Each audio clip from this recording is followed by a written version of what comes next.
పాకిస్తాన్ మాజీ ప్రధానమంత్రి ఇమ్రాన్ ఖాన్ కు 10 ఏళ్ల పాటు జైలు శిక్ష పడింది.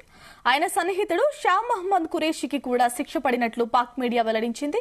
అధికారిక రహస్య పత్రాల దుర్వినియోగం కేసులో కోర్టు ఈ శిక్ష ఖరారు చేసింది.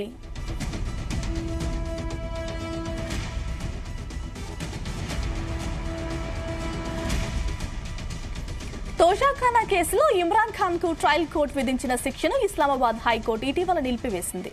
అయితే ఆ వెంటనే సైఫర్ కేసులో ఆయన అరెస్ట్ అయ్యారు. ప్రస్తుతం రావలిండిస్లోని అలియాడా జైలుకు వెళ్లారు. ఈ కేసులో పాక్ ఫెడరల్ ఇన్వెస్టిగేషన్ ఏజెన్సీ గత ఏడాది సెప్టెంబర్లో ఇమ్రాన్ ఖాన్, ఖురేషిలపై ఛార్జిషీట్ సమర్పించింది. భద్రతా సమస్యల దృష్ట్యా ప్రత్యేక కోర్టు న్యాయమూర్తి అబ్దుల్ అహ్నద్ జైల్లోనే ఇటీవల విచారణ చేపట్టారు. తాజాగా వారికి 10 ఏళ్ల పాటు శిక్ష విధిస్తూ తీర్పు వెల్లడించారు.